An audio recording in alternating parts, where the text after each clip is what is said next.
The COROS Pace Pro and the Suunto Race S are two very comparable watches, both priced at $349. They have similar features and battery life, but is one of these more budget-friendly watches maybe a little better than the other? Well, hopefully this video will help you make that choice. So let's get to it. Well, hey, what's up everyone? Welcome to the channel. My name is Steven. I do want to let you know that both COROS and Suunto provided these watches to me to test and review. I've done those full reviews on the channel already. This is a comparison between the two, and I'm going to still give my completely honest opinion like always. Well, like I mentioned, both of these watches are priced at $349. Now, the Suunto Race S here that I have is actually the titanium Courtney Dauwalter edition. However, it is the exact same as far as the feature set goes of the stainless steel version, which is what we will be using for the comparison's sake today. So the COROS Pace Pro comes in either black, like I have here, or blue or a gray. And there's lots of different bands as well, plus nylon bands that you can get for the watch. And the Suunto Race S comes in a multitude of colors. There's quite a few, and you can get lots of different bands as well, whether that's leather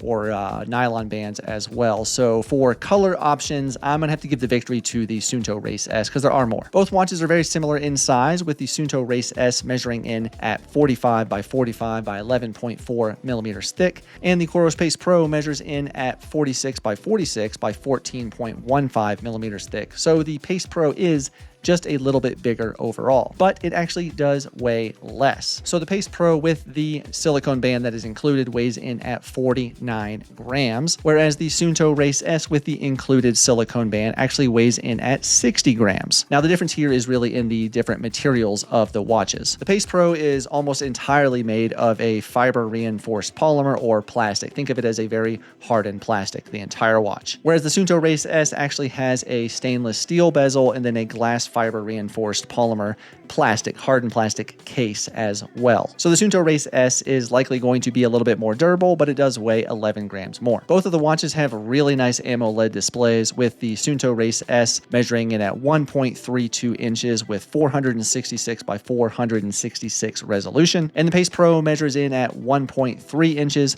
with 416 by 416 resolution. So the Race S does have a little bigger display with higher resolution. However, in my opinion, the display of the COROS Pace Pro does appear to be more vibrant and crisp, and I think a lot of that is due to the brand new processor, which we'll touch on here in just a moment. The biggest difference between the two watches for the display is actually in the glass that is used. So the COROS Pace Pro uses a mineral glass, where the Suunto Race S actually uses Gorilla Glass. What's the difference? Well, mineral glass, also known as a chemically strengthened glass, is durable and scratch resistant, but it can shatter with a hard enough impact. Gorilla Glass, on the other hand, is also scratch resistant and very durable, but it is actually designed to withstand higher drops or impacts, and it should not shatter. So in this regard, I think the Suunto Race S with the Gorilla Glass would take the win in the durability category. As for the wear and the comfort, both watches have a 22mm quick release band, and they both come with silicone bands. There is also nylon bands available, like I mentioned.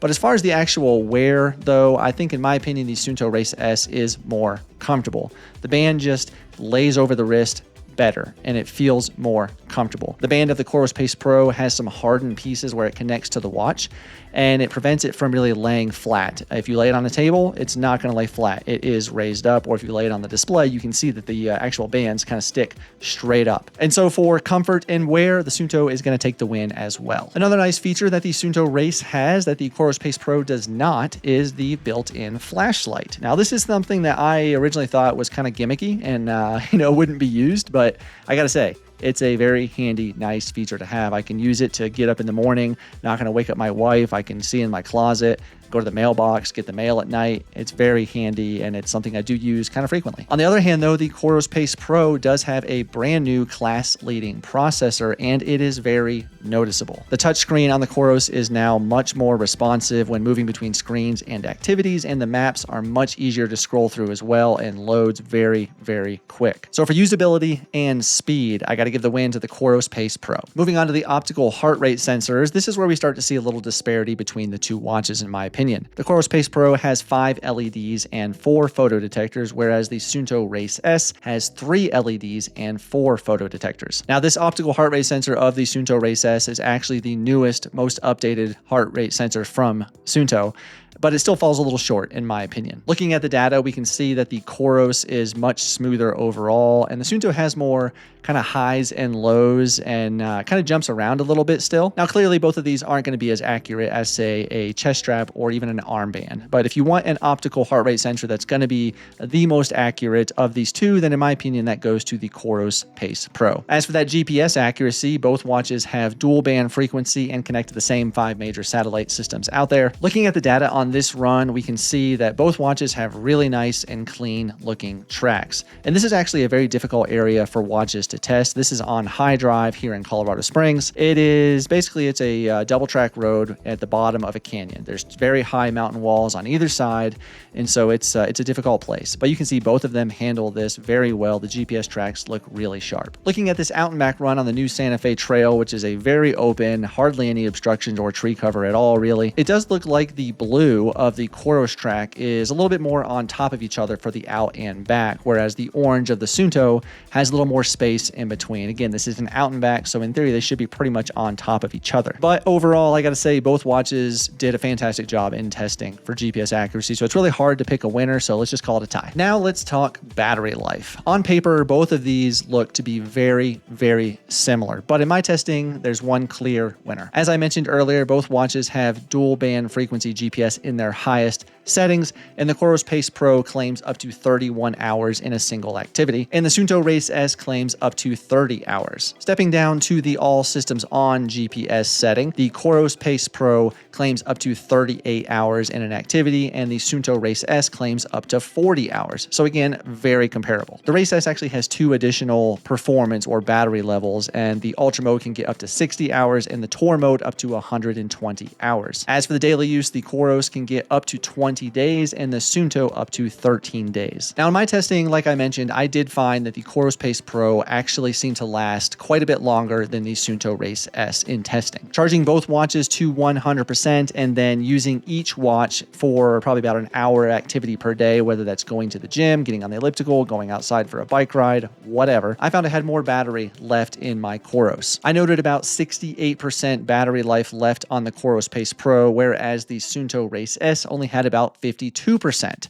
So to me, clear winner in this test is the COROS Pace Pro. Both watches also have global offline maps, which are both really nice. You can download the region of your choosing. On the COROS Pace Pro, I downloaded the entire state of Colorado, and it was 65.1 megabytes, and it downloaded very quickly. And on the Suunto Race S, it was actually 1.29 gigabytes for the entire state of Colorado, and it took quite a while to download. Looking over the maps though, I do not see anything in the detail of the maps that would explain why it was over a gigabyte more, well over a gigabyte more than the COROS maps. There's just not that extra crazy level of detail, but it is clearly much bigger and it takes up a lot more storage. Speaking of that storage though, both watches do have 32 gigabytes of onboard storage for those global offline maps or music storage as well. The maps on both the Suunto and the COROS are fantastic. They both look really sharp and crisp. You can follow a GPX route very easily, but with that new processor of the COROS Pace Pro, they do move quicker. When you're scrolling around on the map, it moves and it loads much quicker in my opinion. So with the COROS taking less space on the watch, the smoother, more easy operation of the maps on the actual watch itself, I got to give the edge to the COROS. The map builder inside the COROS app is also very easy to use, and it's just nice. I actually find myself using the COROS app to build a map, even if I'm going to go on a run with, say, my Apple Watch or another watch. I can then export it and share it to another platform. Now, that's not to say the Suunto app builder is not good. It is very good as well. I just find myself going to the COROS. It's a little bit easier to use. Speaking of the apps and the ecosystem, though, again, the win here for me goes to the COROS. It's a much quicker user experience. The app loads quicker. The activities synchronize quicker. The Suunto has a ton of data though, so I mean they both have a lot of data, but if you really want to dive into the nitty-gritty, the Suunto is probably going to have a little more data than the COROS. Both watches also have very similar operating temperatures. The COROS Pace Pro can go down to negative 20 degrees Celsius or up to 50 degrees Celsius, and the Race S can go down to negative 20 degrees Celsius or up to 55 degrees Celsius, and both are water resistant down to 50 meters. Now, a couple of other things I noticed in my testing that I feel are really important to share. The first being, I did notice that the notifications from my phone came through a little bit quicker on the Suunto Race S versus the COROS Pace Pro. But I really like the fact that on the COROS Pace Pro, when I put my phone in Do Not Disturb, the watch follows that. It does not send me notifications. For the Suunto Race S, that is not the case. I have to actually go into the watch manually and put the watch on Do Not Disturb. So that's the main differences I have noticed in testing both watches. Like I said, both watches retail for $349 US. Both of the watches will give you a beautiful AMOLED display, great GPS accuracy, good battery life, and much more. So hopefully this video has helped you make the choice on maybe which of these two watches is the right watch for you. And if that's the case, please consider giving the video a thumbs up, as it really does help the channel a lot, and I would really appreciate that. So let me know below in the comments, which watch do you think takes the overall win for the best watch, let's say under 350 bucks, the COROS Pace Pro or the Suunto Race S? So drop your thoughts below in the comments. I'd really be curious to see what you think. Well, if you want to see the full review of either of these watches, take a look on your screen. You can see much more detail there. Thank you so much for watching. I really do appreciate it. I'll see you in the next one.